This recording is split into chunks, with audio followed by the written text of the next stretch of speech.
अभी और अच्छे इंटरेस्टिंग है। 287 अयदा पुण्येण हि थी संढो वियघम्मणारयम् मुच्चा थी संडय दे कमसो नाण चरिमतिन्नाणो। अब ये सम्यक्त्व के साथ में आनुपूर्वी के और वेद के कनेक्शन बता रहे हैं। तीन चीजें साथ में आएगी। तो अयद अपुण्य, जो अयत है, अयत यानी क्या बताया था, असंयत है। असंयत यानी चतुर्थ गुण स्थान वाला, उसके अपुण्य यानी अपर्याप्तक दशा में, अपर्याप्तक यानी निवृत्ति अपर्याप्तक दशा। दो अपर्याप्तक समझ में आते हैं आप लोगों को? अरे हाँ तो बोलो, मतलब नहीं बताऊं। देखो दो प्रकार के अपर्याप्तक हैं। एक तो है रियल में अपर्याप्तक, जिसको बोलते हैं ना खास खास मामा। खास मामा समझते कि नहीं? खास मामा और एक कहने का सगा। ये आपकी पत्नी, सगी पत्नी है? क्योंकि आज तक सगी पत्नी तो मैंने नाम की नहीं सुनी है। पत्नी तो सगी होती है। हाँ, चाचा मामा दादा अंकल वगैरह हो सकते हैं, दूर के पास के और सच्चे झूठे। तो जो सगा सगा ना बिल्कुल खास में खास हो, रियल में हो, तो ऐसे अपर्याप्तक जो पक्के से है ना, जिसको अपर्याप्तक प्रकृति का ही उदय है, नियम से श्वास के 18 भाग में मरेगा, उसको बोलते हैं पक्का अपर्याप्त, है ना। उसका नाम है लब्धि अपर्याप्तक। और दूसरा अपर्याप्तक है वो ना खास नहीं है, ओके, वो पक्का नहीं, सगा नहीं है, वह वास्तव में है तो पर्याप्तक। अब हम उसको ना नाम के लिए अपर्याप्तक बोल रहे हैं। उसका नाम है निवृत्ति अपर्याप्तक। जब वह पर्याप्तक कोई जीव पैदा हो रहा है पर्याप्त प्रकृति के साथ में, जिससे उसका आत्मा में पर्याप्तियों को पूरा करने की शक्ति हो जाए, शरीर को पूरा करने की शक्ति हो जाएगी, इस प्रकार की शक्ति लेकर के वो काम कर रहा है। तो जब तक शरीर पर्याप्ति को पूरा नहीं करता है 6 पर्याप्तियों में से, तब तक उसको बोलते हैं निवृत्ति अपर्याप्त। और वही जीव नियम से शरीर पर्याप्ति पूर्ण करता ही है, तब से उसका नाम हो जाता है पर्याप्तक। कई बार पहले जब शुरू में हम पढ़ते थे, पढ़ाते हैं, तो वो लोग पूछते हैं कि ऐसा दो आप कर ही क्यों रहे हो, अलग अलग क्यों करा, ये इंद्रिय पर्याप्ति के पहले निवृत्ति पर्याप्तक नाम और इसके बाद का ऐसा नाम। अब आप जितना जितना आगे पढ़ोगे, आई होप कि आपको कैच होता जाए कि क्यों हमने विभाजन किए। क्योंकि प्रकृतियों के नियम, गुण स्थानों के नियम कुछ इस प्रकार के हैं कि कुछ चीजें निवृत्ति पर्याप्तक में होती है, परंतु उसी को पर्याप्तक में नहीं होती है। कुछ कुछ इस प्रकार के डिफरेंसेस पाए जाते हैं। तो उसको क्लियरली बताने के लिए ऐसे दो विभाजन किए हैं। एक ही पर्याप्तक जीव के, उसके जन्म का पहला अंतर मुहूर्त, उस समय वह है निवृत्ति अपर्याप्तक, और वही जीव फिर पर्याप्तक हो जाता है। यहाँ दोनों शब्द दिए थे, पिछले दीप में दिए थे। तो ये जो अयत अपुण्य है, अयत ने असंयत अपर्याप्तक है, तो ये सगा पर्याप्तक है कि झूठा पर्याप्तक है? सगा, झूठा। झूठा यानी वो वास्तव में अपर्याप्त प्रकृति वाला नहीं है, वो जन्म के समय की हम बात कर रहे हैं, तो उसको बोलते हैं निवृत्ति अपर्याप्तक। उसको उस समय नहीं थी, उसको थी नहीं है उस समय, थी यानी स्त्री, उस समय उसके स्त्री वेद का उदय नहीं हो सकता है। क्यों नहीं हो सकता है? प्रथम नरकबिन षटभु ज्योतिष वान भवन षण नारी थावर विकल त्रय पशु में नहीं उपजत सम्यक धारी। तो जो कोई सम्यक दृष्टि जन्म ले रहा है, तो जन्म की बात कहां से आ गई? अपुण्य लिखा है ना। अपुण्य कब होगी दशा? जब वह जन्म ले रहा है, यहाँ से मरण हुआ, यहाँ से उसका जीवन पूरा हुआ, मनुष्य से, देव से, नारकी से, तिर्यंच से, अब जहां भी जाके जन्म ले रहा है, तो वो चौथे गुण स्थान में है और उस समय वह अपर्याप्तक है। उस समय क्या वह स्त्री हो सकता है? नहीं हो सकता है। स्त्री क्या सम्यक दृष्टि हो सकती है? संभल के बोलना, स्त्री पास में बैठी है। स्त्रियां क्या सम्यक दृष्टि हो सकती है? हाँ। तो फिर यहाँ क्या लिखा है? आयत में स्त्री वेद का उदय नहीं, तो स्त्री नहीं हो सकती है। जब नया जन्म लिया है तो किसी की ताकत नहीं कि उसको स्त्री बना दे। अरे द्रव्य से स्त्री तो दूर की बात है, भाव से स्त्री नहीं बना सकते आप उसको। जो जो सम्यक दृष्टि हैं वो बिना वेद विषमता के पैदा होते हैं। जिन जिन सम्यक दृष्टियों का उत्पन्न पना हो रहा है, भले वो मनुष्य में पैदा हो, चाहे भोग भूमि में पैदा हो, चाहे तिर्यंच पैदा हो, चाहे नारकी पैदा हो, चाहे देव में पैदा हो, उनके वेद विषमता इम्पॉसिबल हो ही नहीं सकती है। क्योंकि क्योंकि आयत को सम्यक्त वाले को स्त्री वेद का उदय जन्मते समय नहीं है, तो क्या बना वह पुरुष वेदी, द्रव्य से पुरुष, भाव से पुरुष, और संडोवी और नपुंसक भी है। नपुंसक वेद का भी उदय उसके पॉसिबल नहीं है। आयत के यानी चतुर्थ गुणस्थान के अनिवृत्तीय पर्याप्तक दशा में नपुंसक बनना भी पॉसिबल नहीं है। लेकिन एक थोड़ा सा एक्सेप्शन है, धम्मनारयम उच्चा। घम यानी घम्मा, घम्मा यानी क्या है, घम्मा क्या है? अच्छा वही बोल रहे हो, नहीं तो कुछ और बोलने लग जाओ। घम्मा यानी पहला नरक, पहला नरक रत्न प्रभा। तो रत्न प्रभा के नारकियों को छोड़ करके शेष जगह यदि देखेंगे तो चतुर्थ गुण स्थान में अपर्याप्तक दशा के साथ में नपुंसक वेद का उदय भी पॉसिबल नहीं है।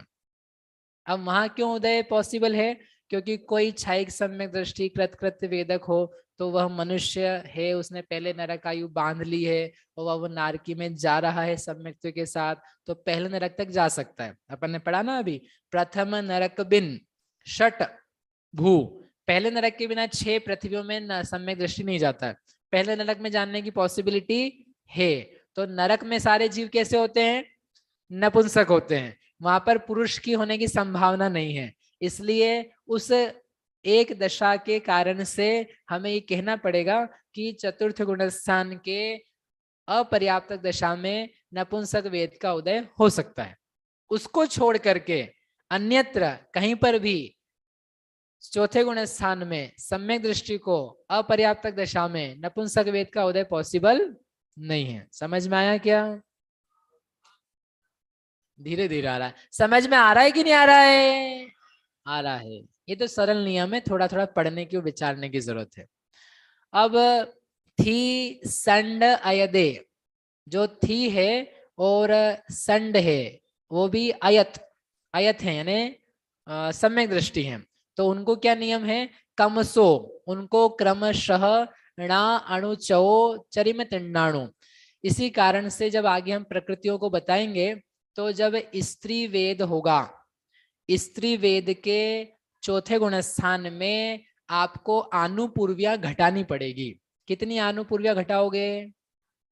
स्त्री वेद की चौथे गुण स्थान में आनुपूर्विया घटेगी। कितनी घटेगी?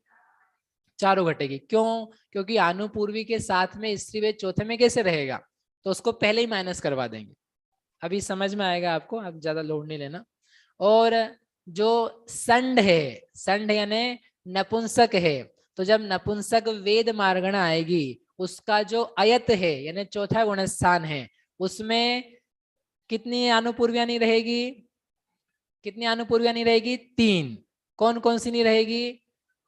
मनुष्य, तिर्यंच, देव। क्यों? क्योंकि तीनों आनुपूर्वी के साथ में वह चौथे गुणस्थान में नपुंसक वेदी नहीं हो सकता है। नरकानुपूर्वी हो सकती है। क्यों? क्योंकि नारकियों को चौथे गुणस्थान में आनुपूर्वी का उदय के साथ में जन्म हो सकता है। ठीक है, ठीक है। अरे हाँ तो बोलो, वो भी बोलने लगा है। इनको भी समझ में आता है थोड़ा थोड़ा तो। अब किसका उदय नहीं होता है, ये यहाँ पर एक संक्षेप में टेबल दी है। निवृत्ति अपर्याप्तक संयत को इसका स्त्रीवेद का उदय नहीं होता है। निवृत्ति अपर्याप्तक असंयत गुणस्थानवर्ती को नपुंसक वेद का उदय नहीं होता है पहले नरक को छोड़ के। इसलिए स्त्री वेदी को 4 अनुपूर्विया नहीं है, नपुंसक वेदी को 3 अनुपूर्विया नहीं है। तो जो स्त्री वेदी हैं उनको, स्त्री वेदी हैं उनको मनुष्य अनुपूर्वी का उदय होता है कि नहीं? फिर से सुनो प्रश्न। जो स्त्री है उसको मनुष्य अनुपूर्वी का उदय होता है कि नहीं होता है? हाँ कि ना? हाँ होता है। स्त्रियों को देवानुपूर्वी का उदय होता है कि नहीं होता है? होता है। स्त्रियों को स्त्री वेद में तिर्यंचानुपूर्वी का उदय होता है कि नहीं? होता है। बढ़िया। स्त्रियों को नरकानुपूर्वी का उदय होता है कि नहीं होता है? स्त्रियों को नरकानुपूर्वी का उदय होता है कि नहीं? नहीं होता है, नहीं होता है। क्यों नहीं होता है? क्योंकि नरक में स्त्रियां नहीं होती है।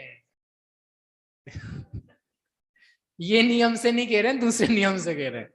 नरक में, नरक में स्त्रियां नहीं मिलेगी। ओ भैया, इसका मतलब ये नहीं कि सारी स्त्रियां यहीं पे भोग लो। बोले भाई नरक में तो मिलेगी नहीं, इसका मतलब क्या है?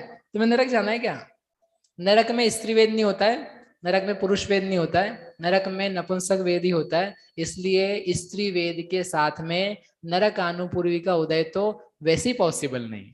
ठीक है, लेकिन जब मनुष्य तिर्यंच देव अनुपूर्वी का उदय कह रहे हैं तो पहला गुणस्थान हो सकता है, दूसरा हो सकता है, चौथा नहीं हो सकता है। ये यहाँ पर कहने का अभिप्राय है। समझ में आया? अब इसके बाद में एक दो गाथा और है, वो अपन पढ़ते हैं फिर अपन चालू करेंगे। 288।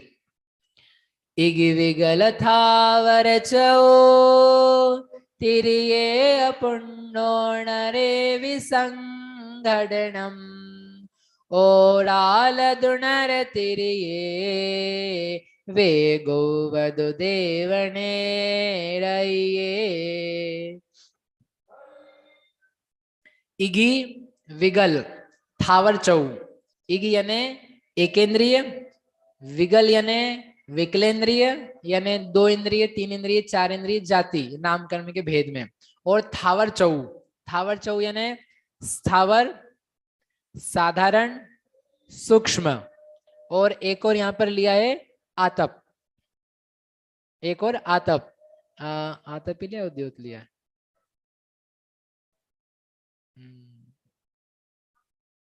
नहीं नहीं, सूक्ष्म, स्थावर, साधारण, अपर्याप्त, अपर्याप्त लिया।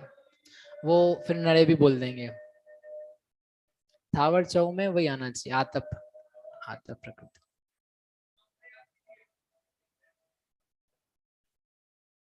अपर्याप्त तो आगे देने वाले हैं, लेकिन हाँ ठीक है, अपर्याप्त ही आएगा।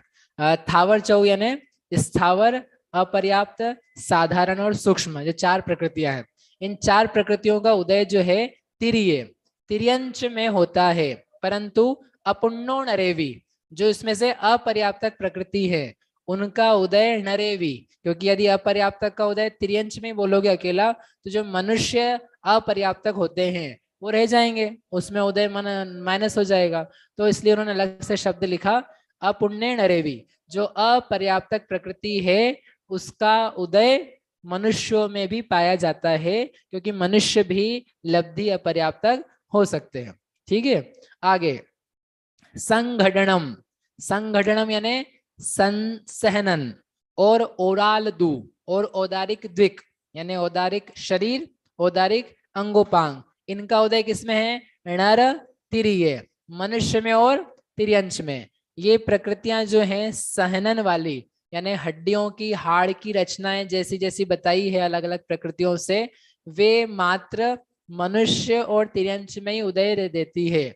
और जो देव नार की हैं उनमें उदय नहीं आता है। इसका मतलब क्या निकला कि उनके हड्डी, खून, मांस, मज्जा, पीप, धातु, धातु जो सब दिखती है ये सब नहीं पाए जाते हैं। वो बिना सहनन वाले हैं। सहनन नहीं है तो शक्ति नहीं है शारीरिक, ऐसा अर्थ नहीं है, लेकिन जैसे ये हड्डियों की रचना में हाड़ का, वज्र का, उसका वेष्टन की वो मांस से लिपटी हुई, वो सारी रचनाएं जो है उनके शरीर में नहीं पाई जाती, ना देव के पाई जाती है ना नारकी के पाई जाती।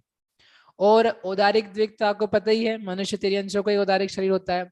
वेगुवधु जो वैक्रियक द्विक है उसका जो उदय है वह देवनेरयी है, देवताओं के और नारकियों के होता है, क्योंकि देव और नारकियों के वैक्रियक शरीर होता है। तो वो दो प्रकृतियां जो है वो उनके लिए उदय में आएगी। ऐसा करके ये प्रकृतियों के उदय को, नियम को बताया। ये सारी टेबल है, ये अपन ने देख ही लिए। इसके आगे एक गाथा और है, एक गाथा और पढ़ते हैं फिर अपन करेंगे। 289।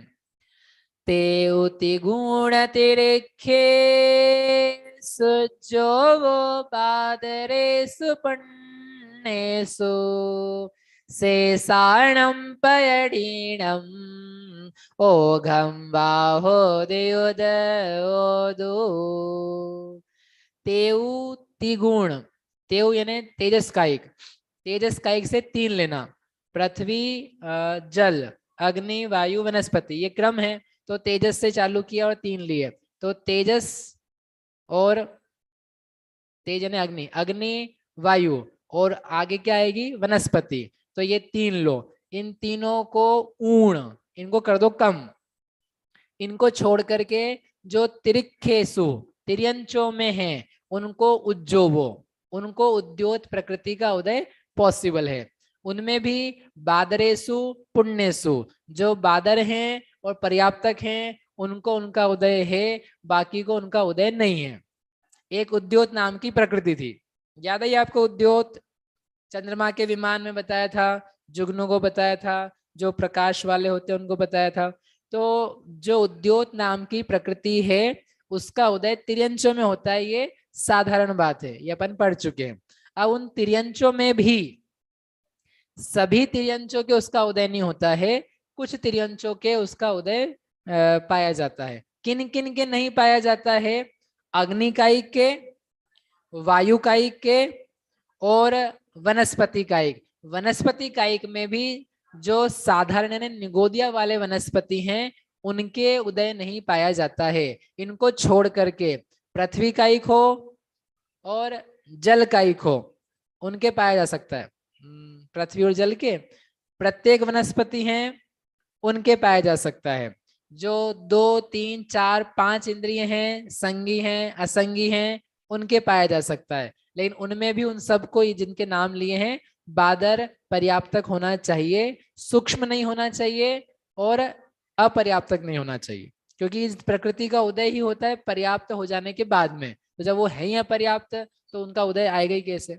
इस प्रकार से ये प्रकृतियों के नियम दिए। शेषाणम पैडीनम, इसके अलावा जो शेष प्रकृतियां हैं उनका ओघम व होदि उदो, जैसा ओघ में बताया है उसके अनुसार उनका उदय पाया जाता है। यानी जहां जहां जितनी प्रकृतियां उदय योग्य है वो यथा योग्य आपको अब समझ लेना चाहिए। जितने सामान्य नियम थे वो हमने आपको सब बता दिए। अब चालू होगी मार्गणा। अब इसके पहले कोई प्रश्न हो आपको तो आप पूछ सकते हो, हाथ खड़ा करके। है किसी को? वाह, वो बहन जी को एक, उनको दे दो। ये तिर्यंश में कैसे आएगा? वज्र ऋषभ नाराज सहनन तिर्यंश में कैसे आएगा? वज्र ऋषभ नाराज सहनन, क्यों, क्या प्रॉब्लम है तिर्यंश को? मतलब जो अभी पढ़ेंगे अपन भोग भूमिया तिर्यंश है, भोग भूमिया तिर्यंश को सबको वज्र ऋषभ नाराज सहनन का उदय होता है सभी को।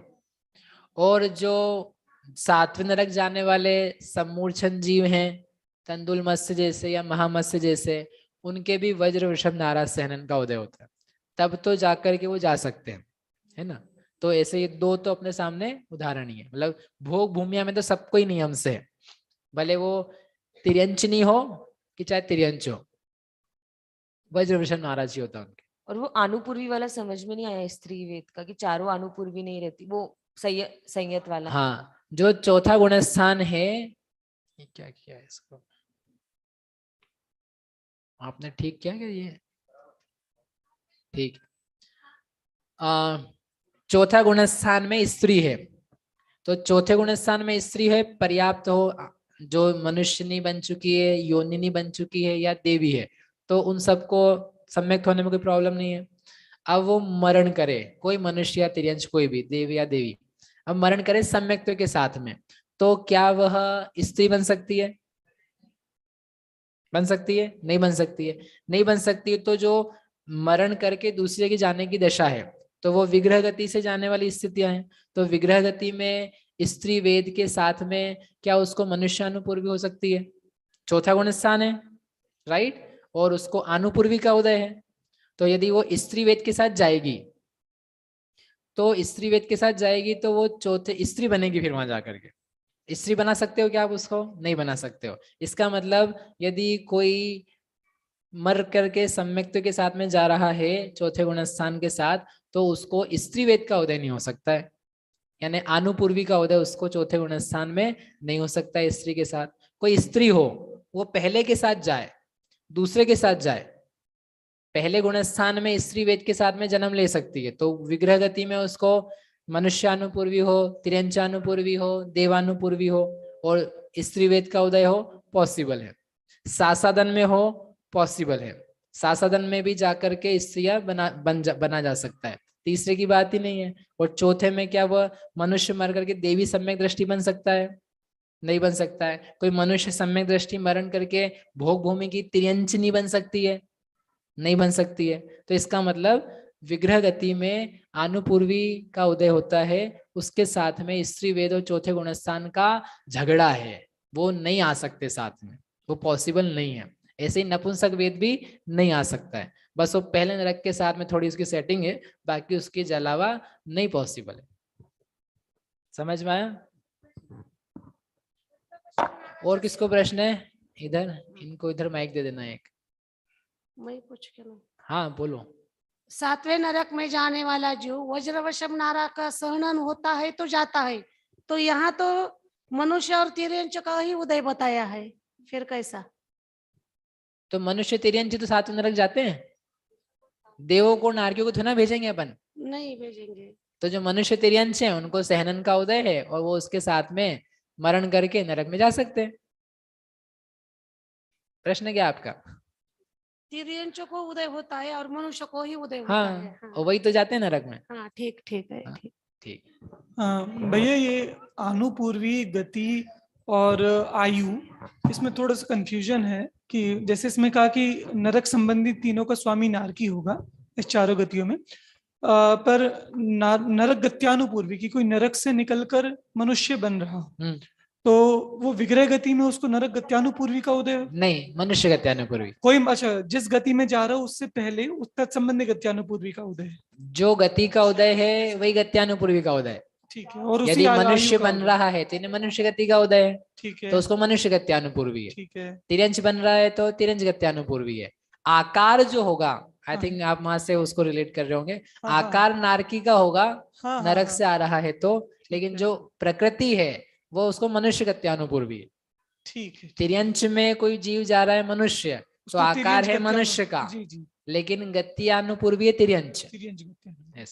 ठीक है। भैया भैया वो ऑनलाइन शिविर में मैंने पहले पढ़ा था कि मनुष्य आयु में चारों गतियों का उदय हो सकता है, मतलब जीव की अवस्था विशेष को गति कहते हैं, तो चारों गति का उदय होता है। और अभी कौन से ऑनलाइन शिविर में पढ़ा है? आपके मेरे ही जानने में, मतलब मेरी मुझको भाई देखो, ऐसा तो हमने नहीं पढ़ाया है, इसलिए ऑनलाइन शिविर हम पढ़ाना पसंद नहीं करते हैं कि पढ़ाया क्या है और समझा क्या है। ऐसा जरूर बोला है कि एक गति के उदय के काल में बाकी 3 गतियों के परमाणु उदय में आते हैं, क्योंकि चारों गतियों के निषेक लाइन में लगे हैं, लेकिन वो आएंगे संक्रमित हो करके। मनुष्य गति के समय में भी नरक गति, तिर्यंच गति, देव गति के उदय होते हैं। किस रूप में? मनुष्य गति में बदल करके। एक समय पहले वो मनुष्य गति के, देव गति वाले पार्टिकल थे, नरक गति के पार्टिकल थे, तिर्यंच गति के पार्टिकल थे, लेकिन अब वो बदल चुके हैं। उनको उदय तो मनुष्य गति के रूप से ही आना होगा। तो वो एक चमत्कारिक वाक्य था कि मनुष्य गति में चारों गति के आयु उदय में हैं। आयु मनुष्य आयु होगी, हाँ, और आयु चारों हो गति चाहे मनुष्य गति हो, आयु और गति इन दोनों के उदय साथ साथ चलते हैं। जैसी आयु वैसी गति। भविष्य के लिए नहीं कह रहा हूं मैं, जो आयु चल रही है उसी गति का उदय भी चल रहा है। बंध की बात नहीं कर रहे हम, सत्य की बात नहीं कर रहे हैं, ठीक है? तो उदय तो सेम, वही तो पहले सबसे पहला नियम ही वही दिया, सपदे गति अणु आउदो सपदे, बस सदृश सदृश ही होते हैं। मनुष्य गति में मनुष्य गति का ही उदय आता है, बाकी के उदय आना असंभव है। आ जाएंगे तो वो काम क्या करेंगे? नरक गति का उदय यहीं पे आ जाएगा तो फिर बेचारे नारकी क्या करेंगे? वो क्या करेंगे? वही देवगति का उदय भी आ जाएगा, वो कन्वर्ट हो जाते हैं। वो निषेक जो हैं वह स्थिबुक संक्रमण के द्वारा उदीयमान प्रकृति में परिवर्तित होते हैं। समझ में आया? अरे समझ में आया कि नहीं आया? और कौन है भैया? जैसे हाँ बोलो भाई। जैसे हम सोते हैं वैसे भोग भूमि के जीव भी सोते हैं, मतलब उनको दो तीन तीन निद्रा नहीं होती है, 2 निद्रा होती है उनको। हाँ। तो जैसे मतलब नींद होती है वहां पे? नींद नहीं होती है। जो अच्छे पुण्य के उदय वाले जीव हैं और अच्छे पाप के उदय वाले जीव हैं उनको छोड़ दो। उनका समय जो है वो भोग में जाए। सोना तो भोग है ही नहीं, सोना तो खोना है। तो वहां पे 2 निद्रा का उदय है। हाँ निद्रा के उदय वो हल्की निद्रा है। अच्छा। नारकी है, अब नारकी को भी निद्रा प्रचला है, अब उसको सोना दोगे क्या आप? कौन सोने देगा उसको? अब मैं सो रहा हूँ 2 घंटे, पीट लो मार लो चाहे कुछ कर लो, मैं तो सोऊंगा। तुम उबाल लो, मैं तो कड़ाई में सो जाऊंगा। क्या सो जाएगा भाई? कैसे सो जाएगा? नहीं सो सकता है। भोग भूमि के जीव है, उनको प्रकाश ही प्रकाश है, दिन ही दिन है, कोई डार्कनेस ही नहीं है। वो क्या बोलते हैं मोनोटीना, कौन सा होता है विटामिन या हार्मोन, वो सब सीक्रेट ही नहीं होता है, अंधेरा ही नहीं है, प्रकाश ही प्रकाश है।